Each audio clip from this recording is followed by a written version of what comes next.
78644 is brought to you by Wella Foods and Texas Hatters.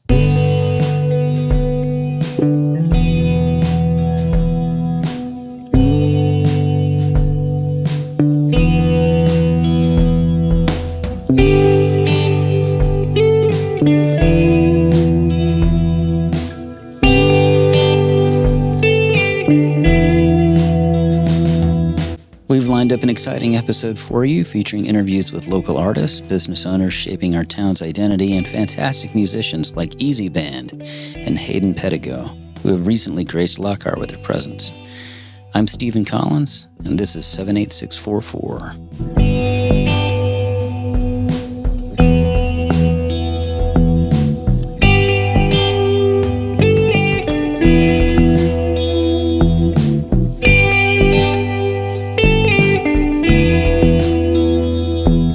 Easy Band is not only a musical group, but a large family. In fact, it's a family band. A band known mostly for norteño music, which is the music from northern Mexico, and also now introducing popular Western songs into that catalog in the norteño style. Easy Band has gone viral on YouTube with their interpretations of many songs in their style. They're coming to Courthouse Nights. The band's lead singer, Jaime Guevara, took time to speak with us by Zoom.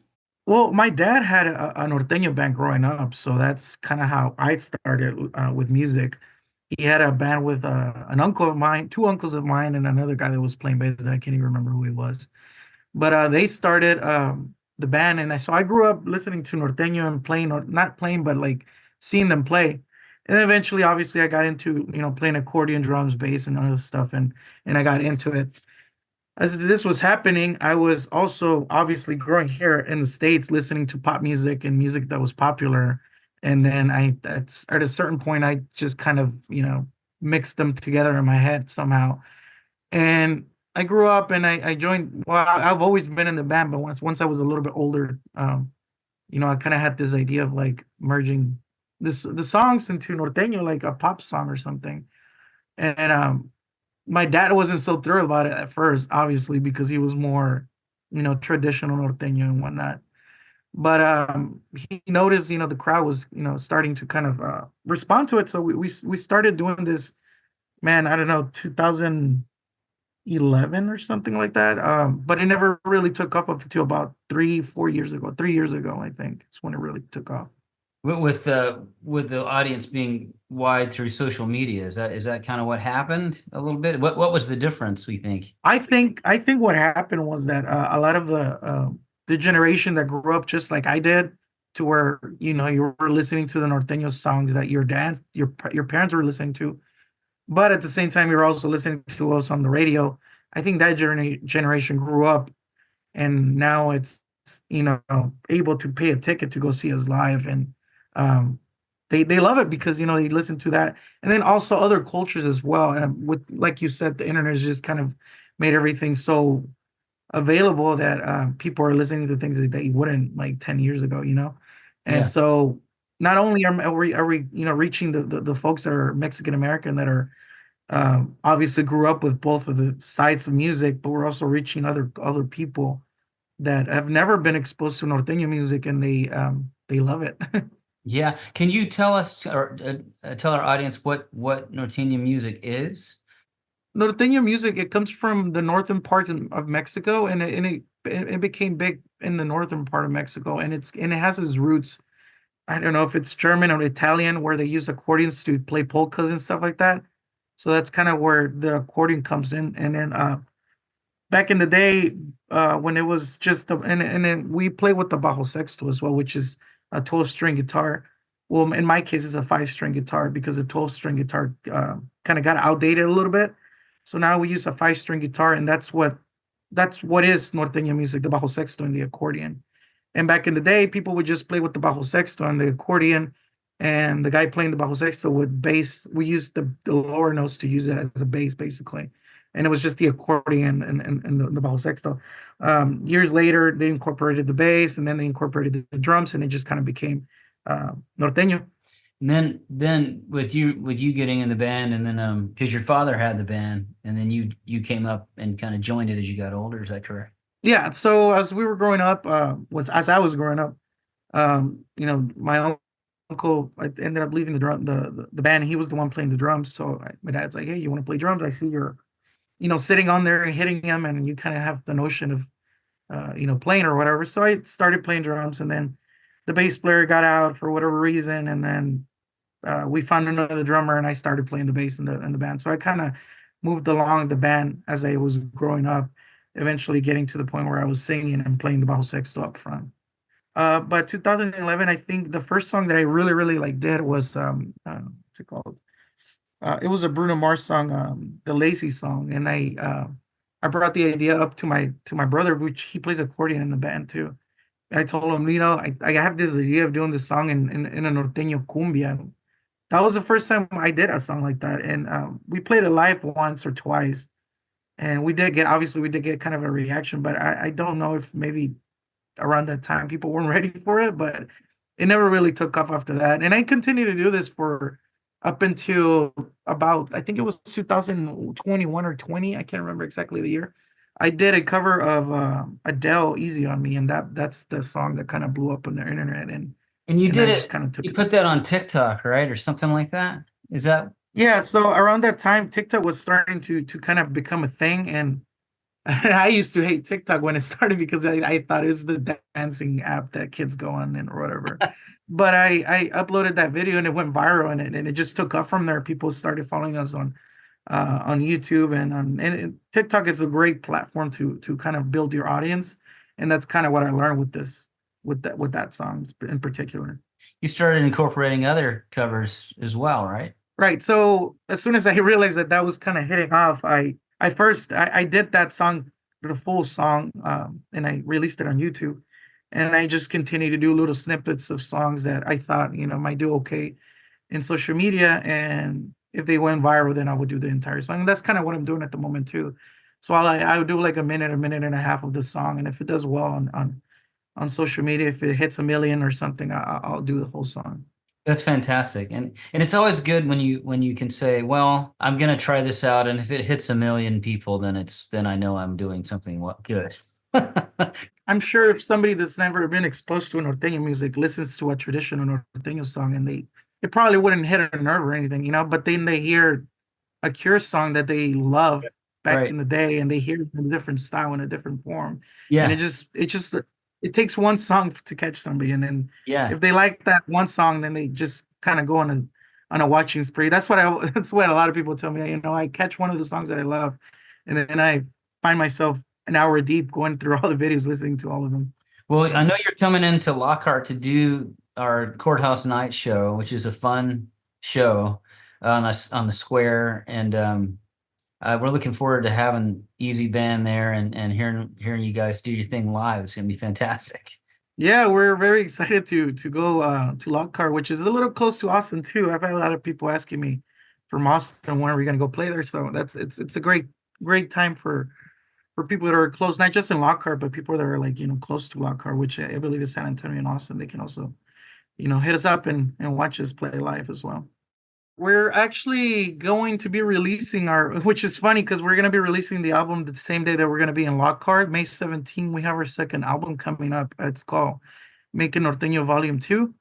So very cool that it's landing on the same day and we're going to be there in Lockhart.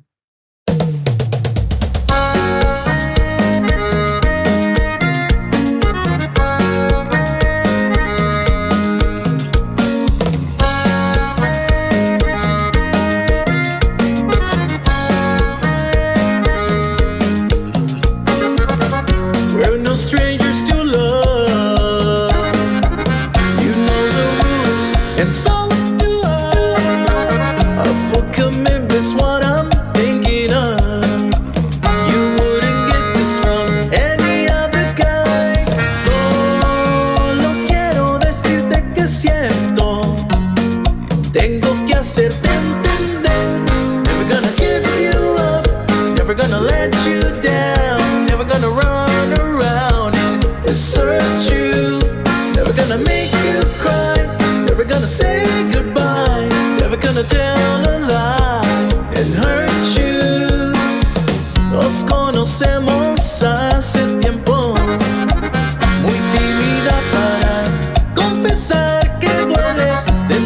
todos ya sabemos qué pasó. Sabes el juego y quieres que juegue. And if you ask me how I'm feeling, don't tell me you're too blind to see. Nunca te abandonaré, nunca te defraudaré, nunca voy a correr y dejarte. Nunca te haré llorar, decirte adiós jamás. Nunca voy a mentir y lastimarte.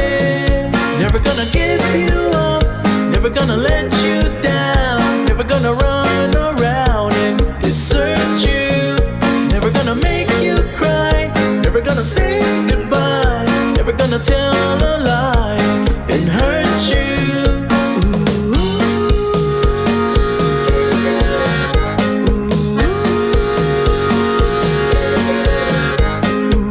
Never gonna give, never gonna give. Never gonna give, never gonna give. We've known each other for so long. Your heart's been aching, but you're too shy to say it. Inside we both know what's been going on. We know the game and we're gonna play it. I just wanna tell you how I'm feeling. Gotta make you understand. Nunca te abandonaré, nunca te defraudaré, nunca voy a correr y dejarte. Nunca te haré llorar, decirte adiós jamás. Nunca voy a mentir y lastimarte. Never gonna give you up, never gonna let you down, never gonna run around and desert you. Never gonna make you cry, never gonna say goodbye, never gonna tell a lie and hurt you.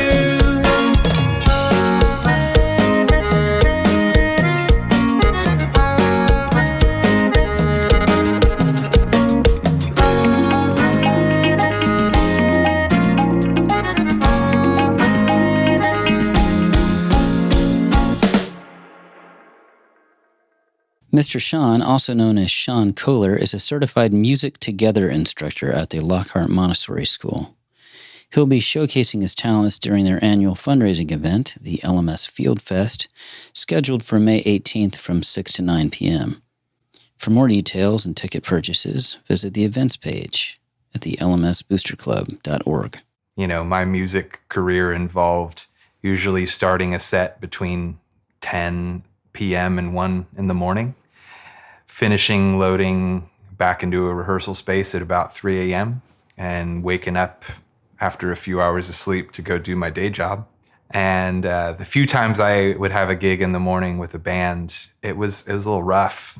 Now my work with kids and music starts in the morning. But yeah, I moved out here and switched careers, started working at a Montessori preschool in Austin. Was that something that you'd had experience with before, with Montessori and its method? Not Montessori, no. I had started mentoring at my son's elementary school and fell in love with kind of my role there and thought, you know, this is what I want to do until I retire, and not the construction management burnout I'm experiencing. Yeah. So yeah, there's something rewarding about teaching, especially in that method. I have the utmost respect for Montessori philosophy and especially the teachers. It was a natural kind of segue for me to start introducing music into the classroom. And then I, shortly after, got my Music Together teacher training. Started putting it to use in my own music classes, kind of the philosophy of it. Can you talk a little bit about what that is? Absolutely. Music Together is a science-based curriculum that teaches kids and their family members and loved ones, really anyone of any age, to be the musical person that they've always been. And so the idea, you know, through my interpretation, is that we're all musical from the day we're born. Music Together provides an opportunity for us to actually experience that at that young age, as well as grown-ups, who I like to say that the kids bring with them to the classes, to participate and engage with the kids in their life in a way that models musicality for the whole family, for everybody. I feel like you can get stuck in certain modes of thinking that become concrete, and that this method is trying to fight against that, or not. Fight is not the right word, but educate against it. And I think what you're describing is getting people to put away sort of one way to do it, and discovering like there's multiple ways to do this, and none of them are wrong. I think you nailed it.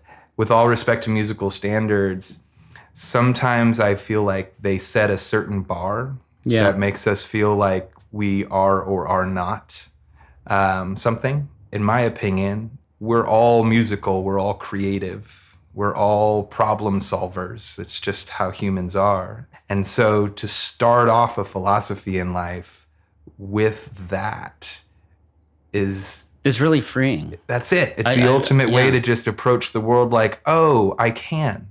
Yeah. I can do this. It doesn't have to sound a certain way. Right. It doesn't have to look a certain way. It can. It can fit that mold. Yeah. And that's wonderful too, you know? Yeah, and there's virtuosity in certain things, but sometimes I think that doesn't always a great song make, you know? Absolutely. And I think rock and roll had a big format. Folk music had a big format for that for a while, where like punk music had that, where you go in and like, okay, well, you may not be the Juilliard level musician, but you can emote something that moves a lot of people and makes us feel human. And what you're describing that I'm excited about is doing that for children and not getting them locked in a box.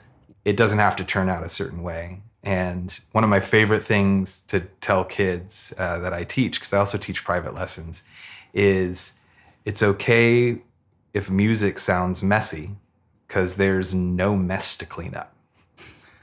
That's right.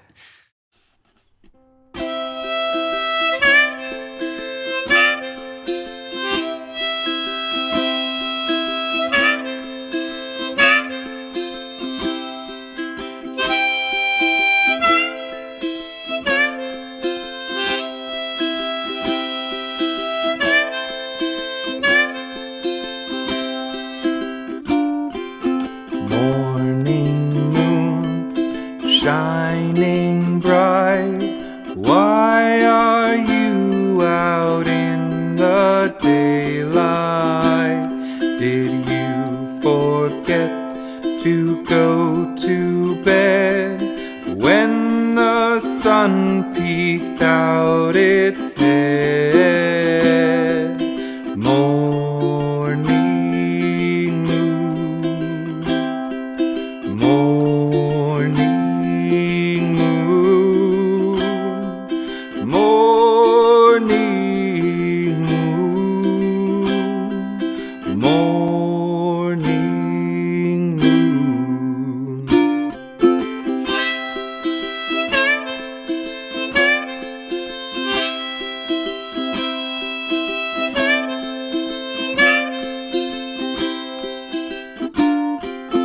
Morning moon, shining bright, why are you out in the daylight? Did you forget to close your eyes when you saw the sunrise? Morning moon, morning moon, morning moon, morning moon.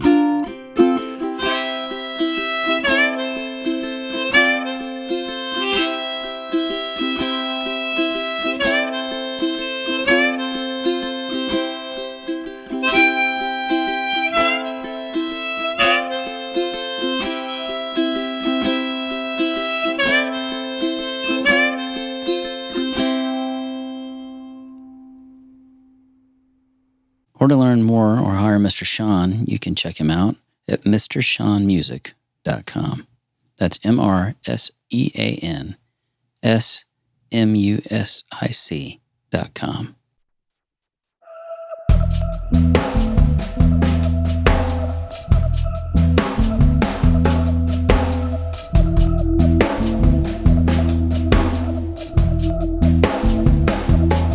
Ramon Raymond Mendez of Raymond's Barbershop on 114 West Market Street has been mastering his craft since 1962. Born on the King Ranch, he was one of the youngest of 7 siblings and spent his formative years in Kingsville, Texas. Raymond has been a fixture in Lockhart's barbering scene since 1972, establishing his own shop in 1977. And you can book an appointment today for a fresh cut at 512-398-9149. Kate Collins went in to visit with Raymond on our segment of the show called Off Market Street. So Raymond, where are you from originally? From Kingsville. Kingsville, Texas? Mm-hmm. Our whole family was born on the King Ranch. Really? Mm-hmm. Wow. Yeah. So you were raised on the King Ranch? Mm-hmm. What was the term for that, Raymond? King? Quinennial. Quinennials. Quinennios? That's what everybody. And what did your family do on the King Ranch? Were they, ranching, I imagine? Well, I was the youngest out of 7. Was your dad on the corral builders or fence builders or cowboy or what? Well, when I was young, growing, he delivered milk, I went to barber school in 61.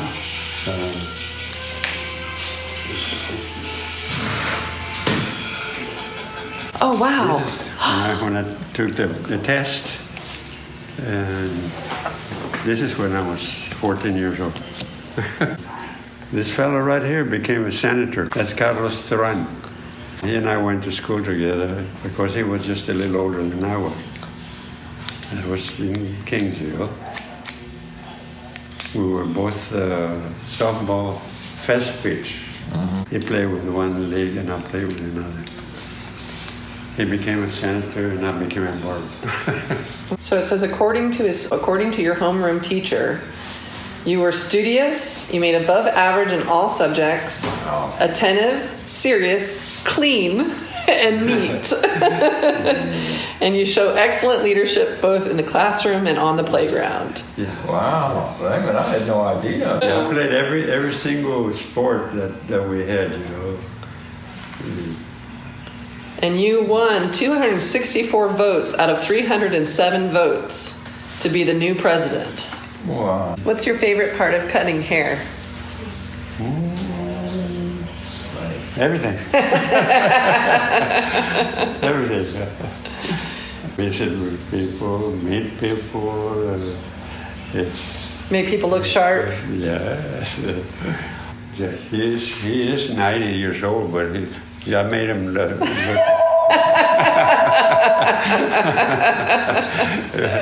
You can turn back time, Raymond. Right. Who knew a haircut could do that? He loves what he does, and he does what he loves. How long have you been having your hair cut by Raymond? 50 years. 50 years. I was 15 years old when he had a shop down the road over here. Really? He just cut hair, on Saturday afternoons and Mondays. Yeah. Yeah. I turned 65 in August, so 50 years he's been cutting my hair. Yeah. I even moved to Alaska for 17 months, and whenever I fly home, I'd come get my hair cut. So. That's great. So Raymond, cutting hair this long, as hairstyles have changed, has there been any era that are you glad to see certain haircuts go away, or have there been some funny requests through the years of different types of haircuts? Well, during the hippie, they weren't even getting haircuts. They let it go wild, the hair and the beard, Yeah.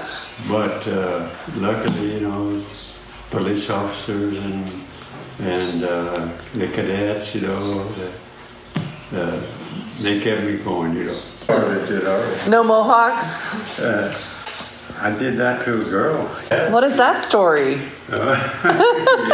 and another one that just wanted one side cut, you know. I went, that afternoon, I went to Walmart and I was going in and guess who was coming out? She was. And the way she fixed her hair, it really looked nice, you know. Barbers can sometimes be similar to bartenders, right? That there's people who will come and talk to you and tell you stories. Have there been any wild stories or any secrets you've been told to keep?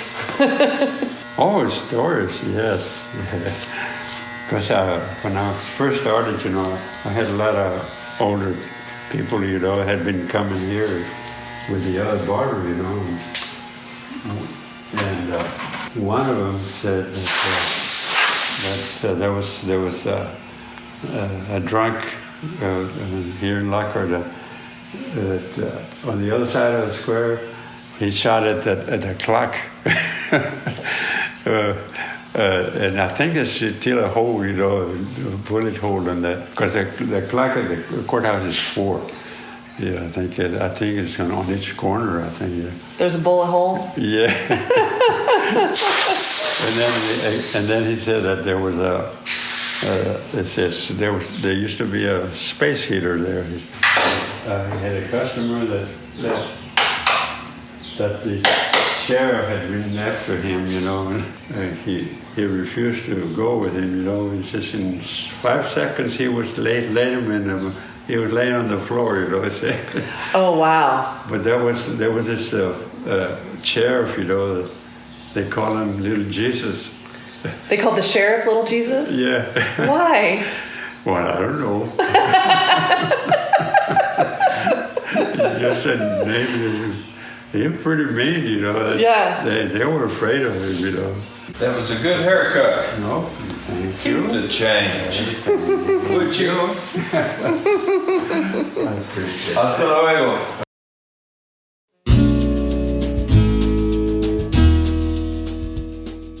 Hey folks, Emily here from Wella, a local family-owned business right here in Lockhart, Texas. We make everyday foods you love, like Thunderbird, superfood energy bars, and our Wella hot cereal, and more, with only clean ingredients and amazing flavors.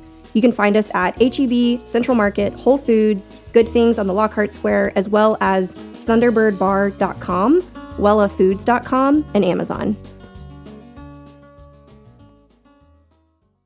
Austin Music Love is putting out a local music discovery letter. They will send out the new songs that are released daily by local artists in the Central Texas area, including Lockhart. Plus, you can personalize your newsletter by genre. Over 1,500 local artists are signed up to have their music distributed through the newsletter, and there are about 50 new releases per week across all genres. Some of the Lockhart artists included are Augustin Ramirez, Melissa Engelman, Telenovela, R.F. Shannon, Richard Watson, and Parker Chapin. Find out more at austinmusiclove.com. Well, down in Lafayette, I got a little girl. Folks, we'd like to tell you about an event that Texas Hatters is putting on. It's Texas Hatters Presents Two Hoots and a Holler, Saturday, May 18th, at the Hat Shop at 911 South Commerce Street. We hope you can attend. It starts at 12 p.m., and there'll be Kreitz Barbecue for all to enjoy, along with a live performance by Two Hoots and a Holler. That's Saturday, May 18th. See you there.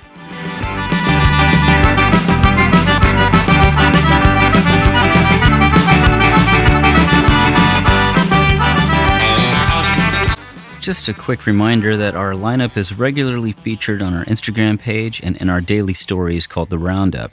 For the latest town happenings, tune into the 78644 podcast on Instagram, where you can also learn about our upcoming episodes.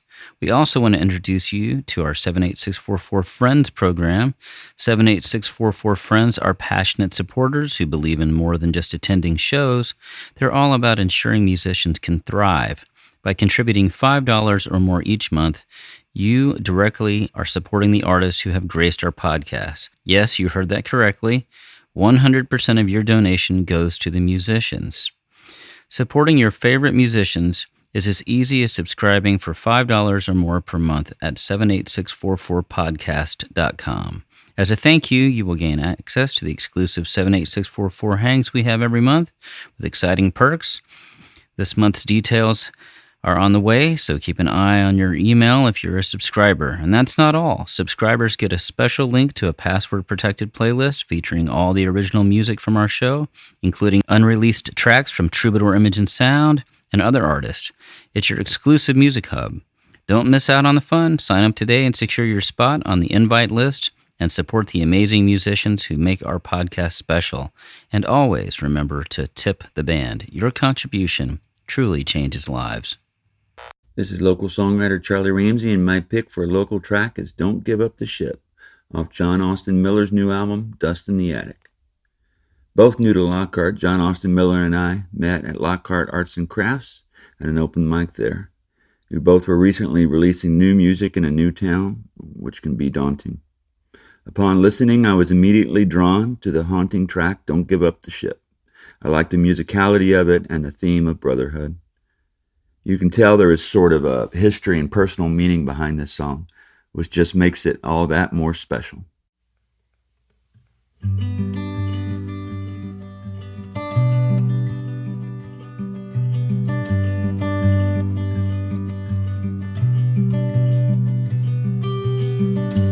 Warning shots across the bow.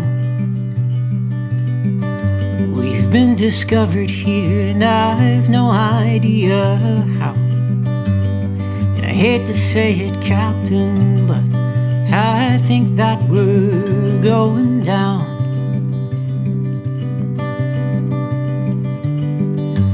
Wake the men and arm the guns,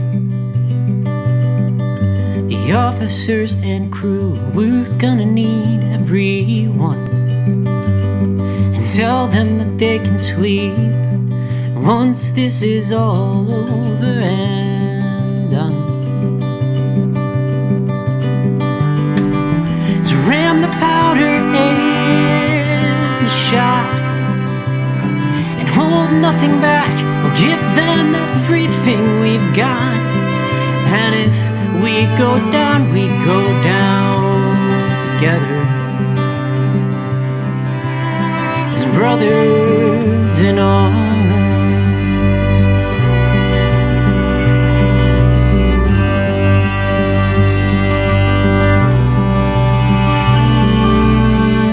And grapple hooks over the rail, our mast is in splinters, and in the distance lies our sail. And as the hold begins to fill, oh, it does us no good to bail. So grab your cutlass and hold on to them strong. As they step upon our flesh, we'll show them that they don't belong. When they gaze upon the whites of every eye, we will regale in every crying note of every single dying soul. So fight for country or for any God above, and fight for glory or to see the ones you love. And if we go down together, brothers in arms.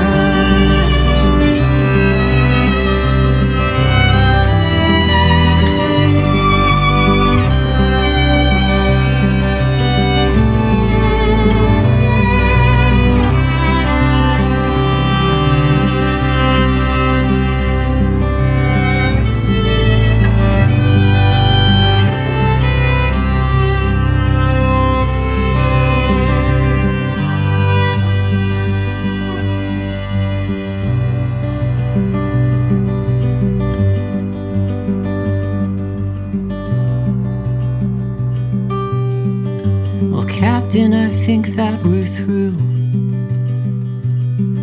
Our men here have fallen, but for me and but for you. As long as I am breathing, I'll do just as you order me to. Then take your hand into my grip, listen closely as these words fall from my lip. Yeah, whatever it is you do, and just don't give up the ship.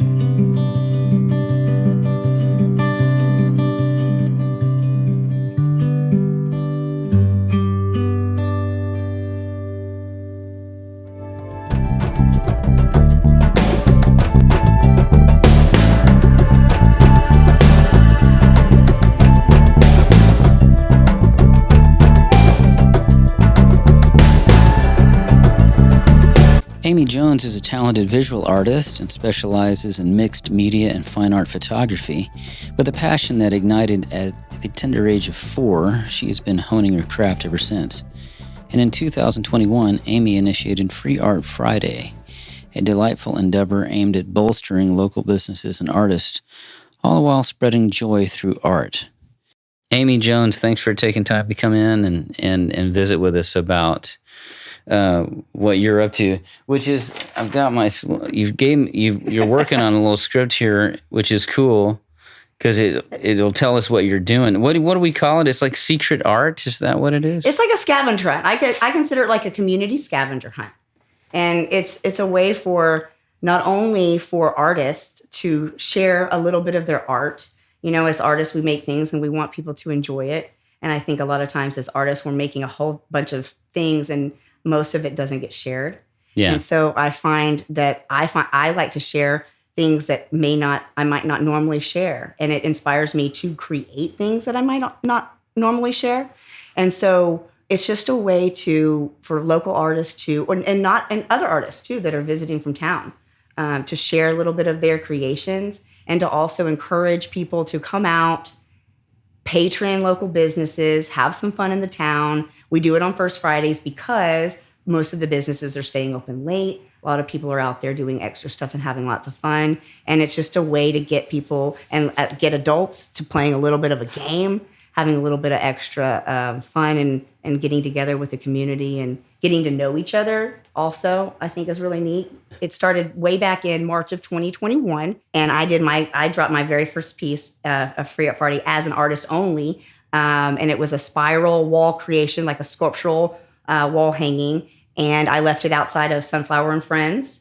We encourage people to share online that they found the piece of art or that they hid the piece of art and that they found it so that we can get more community involved in it, let people know what's going on. Also kind of a way that if you're into games, you can go on there and get some clues because people might post that that they've hidden it and they can share like, oh, I hid it here, go find it. And so it kind of prompts people to get out and go ahead and get out on the town, but also to then share that they found that. And then that gives a little bit of free marketing back to an artist who's, giving their art freely, and then it also encourages people to go have some fun. Is the art has a little place to tag, like where you tag on, yes. right? So I just set up a new thing of rules. Literally go hide it somewhere and leave a note on it that says free art. So obviously someone knows to pick it up. And then it says, in like little parentheses, please share online.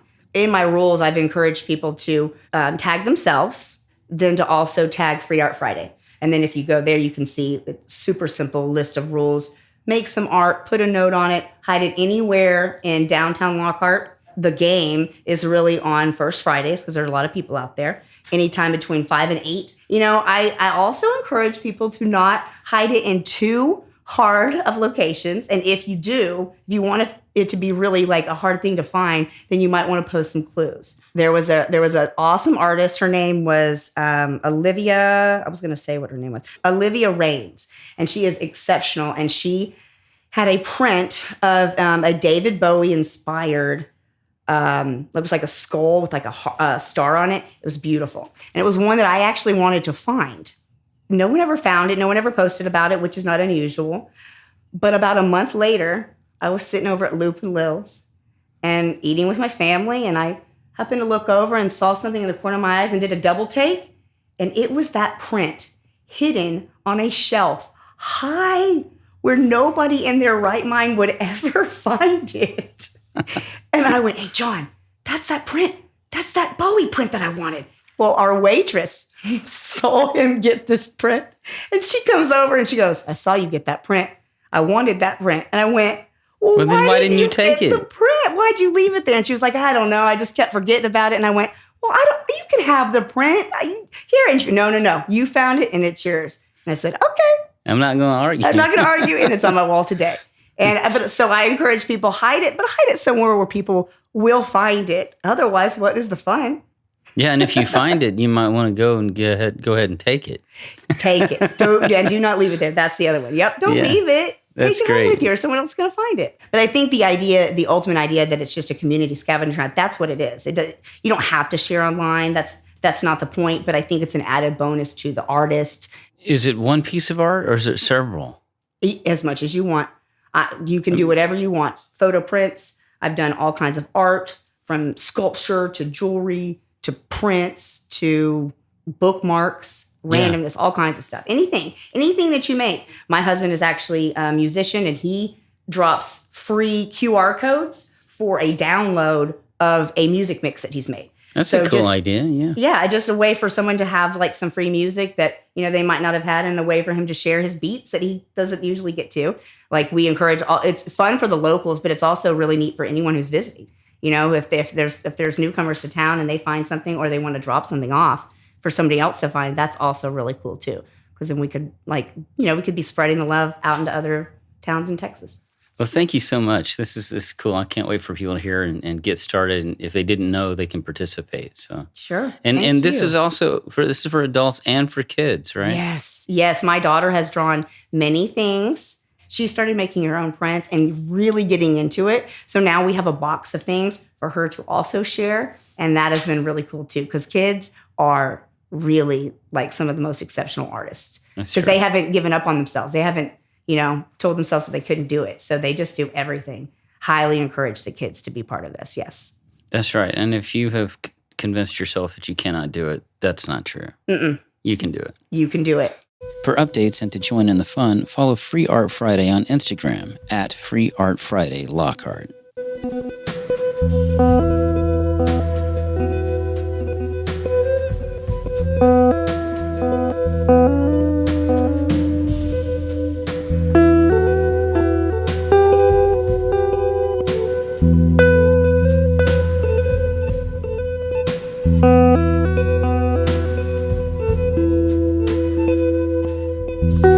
Hayden Pedigo from Amarillo, Texas, is an American avant-garde musician, politician, performance artist, and model. Much of his work has been informed and inspired by his upbringing and residence in the panhandle of Texas, specifically Amarillo. Hayden came to town to perform a solo show at the Baker Theater, and while he was here, he took time to come into the studio and talk with us as well as perform.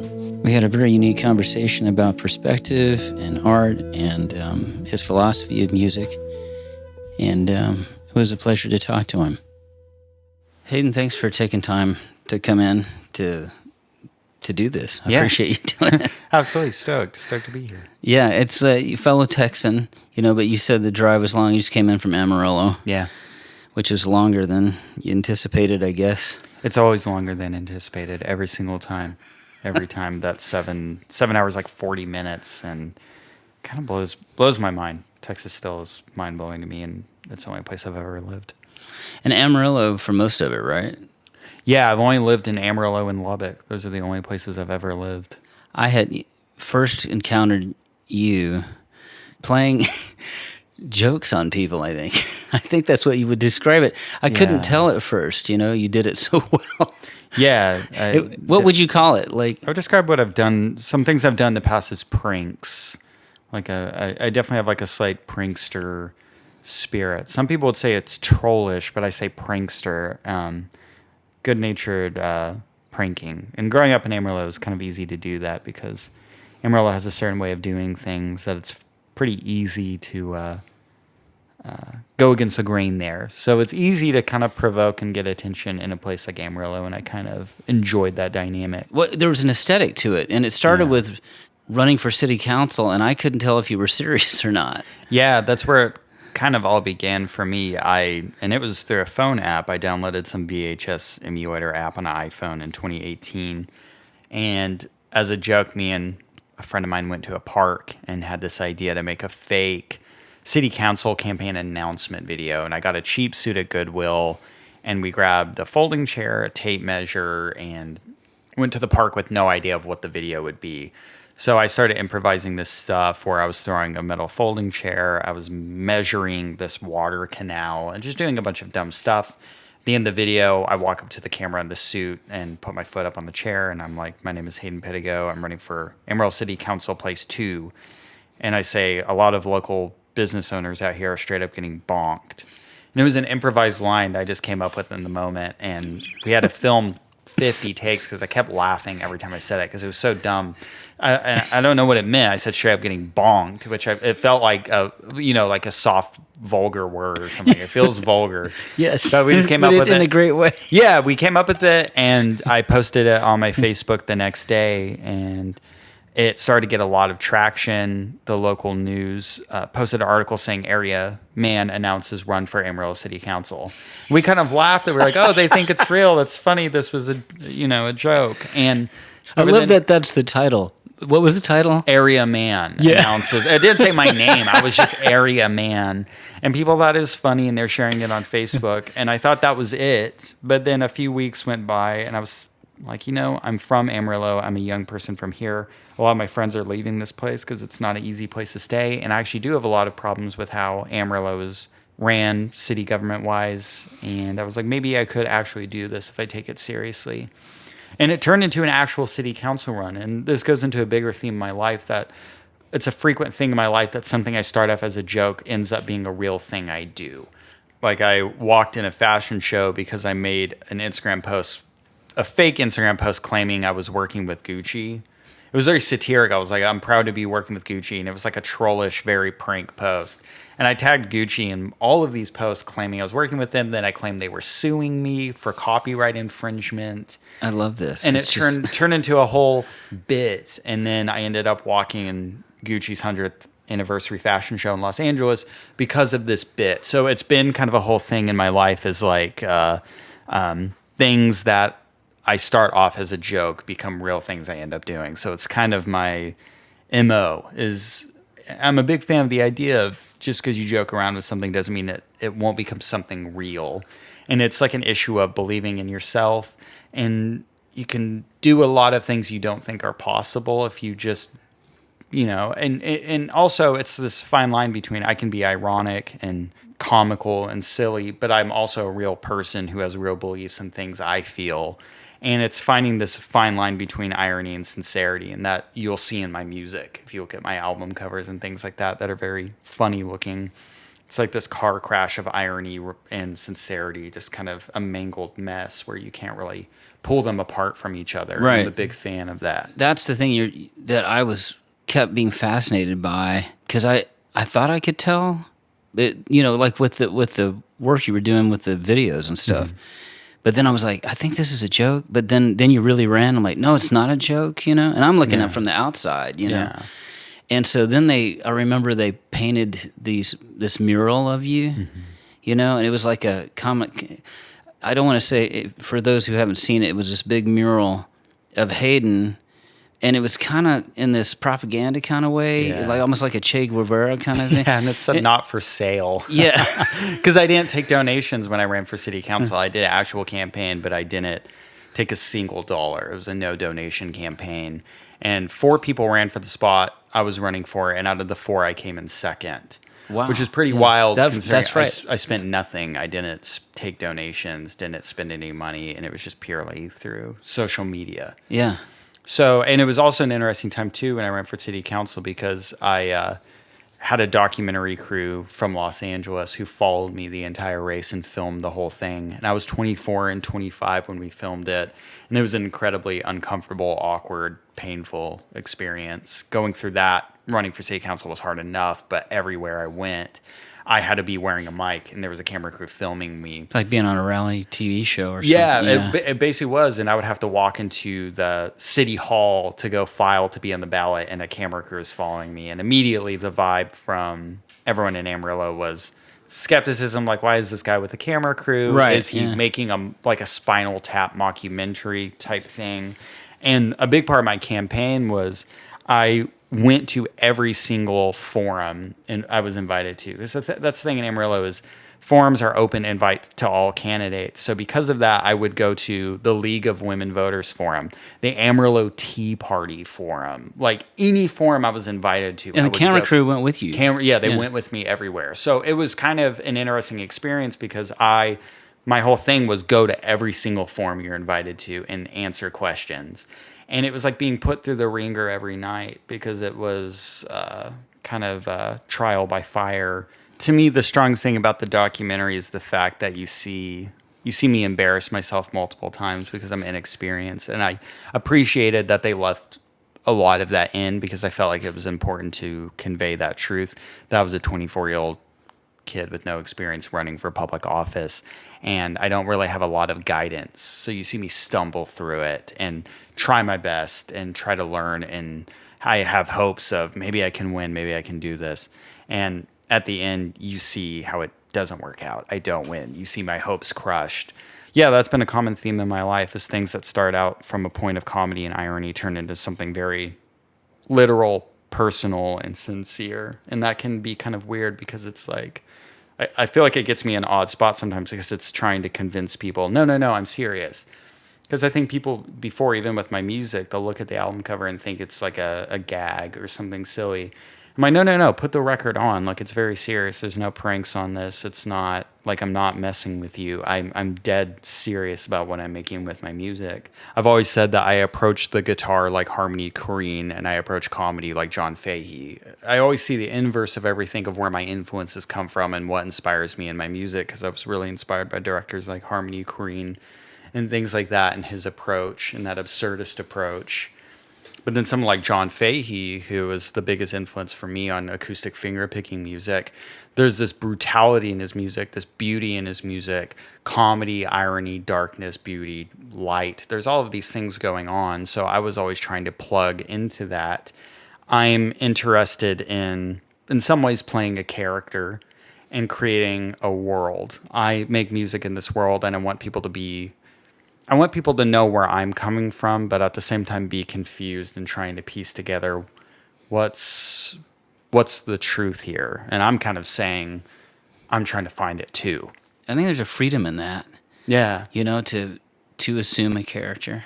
For me, going back to that first city council video I made with that VHS filter on it, there's elements of the Tom Green show. I was really inspired by Tom Green in a lot of ways. I talk about Tom Green a lot because I think he's like a true performance art legend who's just been slightly misunderstood as lowbrow, when I think he's like this full lowbrow, full circle highbrow back to lowbrow genius. Yeah. So Tom Green inspired me so much in what I do. Right. I mean, that's interesting you say that, because I saw a bit of David Byrne as well. So I can see the Tom Green and both of those things. Yeah, like David Byrne with True Stories. And even the David Byrne thing connects to one of my biggest influences is Terry Allen, who worked with David Byrne a lot. I'd like to talk a little bit about the transition before we jump off from what became projects like the city council thing, then the movie, and then the Gucci thing. Then music started to happen full time for you, right? So can you talk about that process? Yeah, for sure. I'd been releasing music for nearly 10 years. I put out my first album on tape in 2013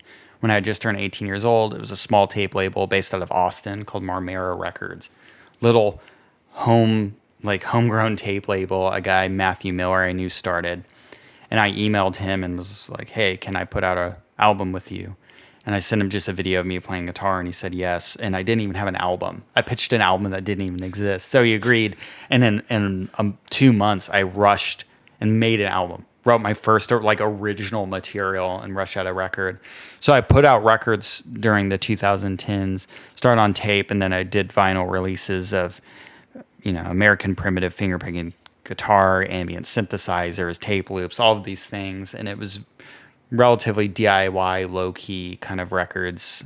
I got a write-up in Texas Monthly in 2015 where they had done a big article on my music back then, right when I had started. And that, at the time, I remember being 19 and being like, this is going to blow. Look, I'm going to have a career after this. And you learn that that's not necessarily how that works. Like, Right. and NPR would write about my music, but during all of this time, I was a bank teller, a bank supervisor. Like, I was working at banks during the day and then recording records at night on a laptop with GarageBand.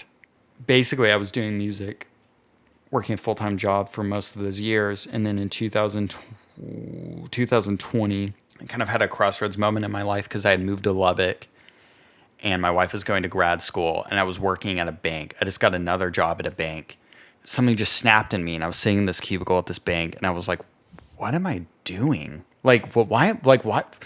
Like, I had gotten just lost in working office jobs, and then something just snapped. I was like, I pulled out my phone, I texted my wife, I said, hey, can I quit my job and go home and write an album? And she responded back, do it.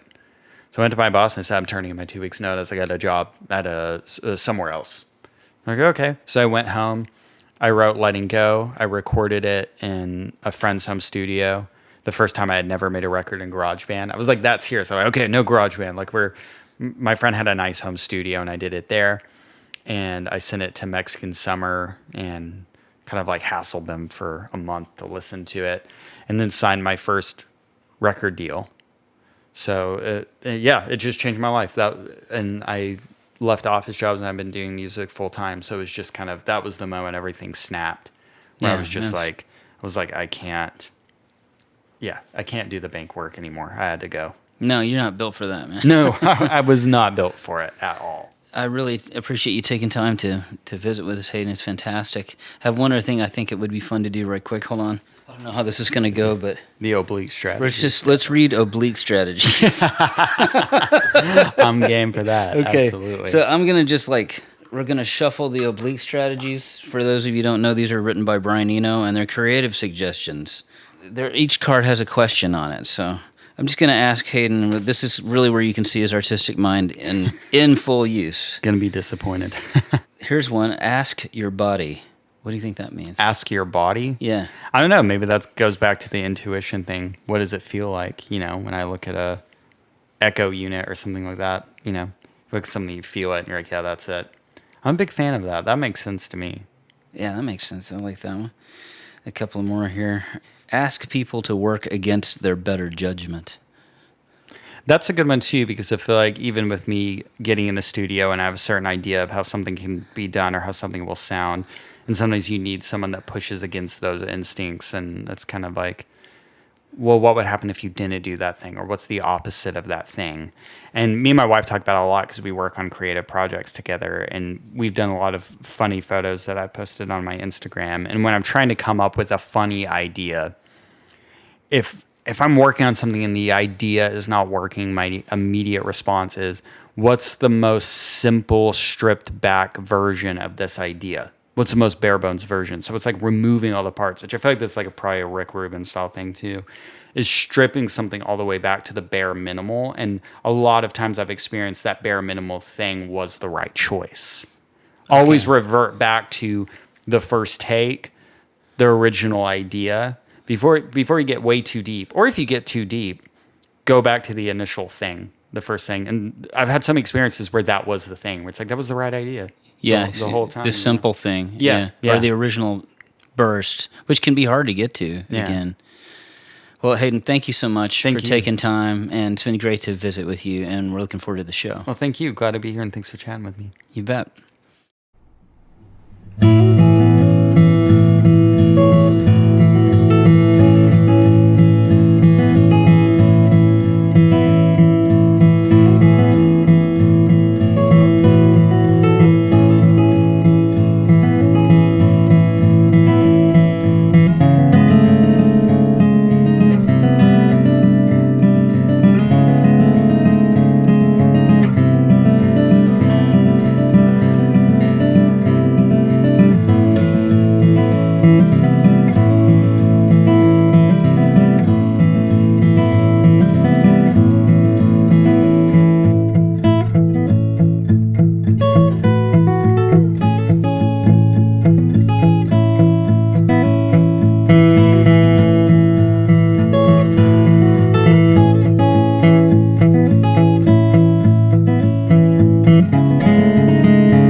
We'd like to thank our sponsors, Texas Hatters and Wella Foods. In-kind sponsors are Printing Solutions, Willigan's Island, Courthouse Nights, the Rock House Airbnb, Birdie House Airbnb, Gaslight Baker Theater, and Crystal Glaze Photography. 78644 is produced by Kate Collins, recorded at Troubadour Image and Sound here in Lockhart, edited by myself, Stephen Collins, and Danny Manning. Social media is managed by Crystal Glaze. Music on this episode is by Sean Kohler, Easy Band, Hayden Pedigo, and myself, Stephen Collins. Our show is available on Spotify, Apple Podcast, Google Podcast, Amazon, Radio Public, and everywhere else where podcasts are streamed. Thanks for listening.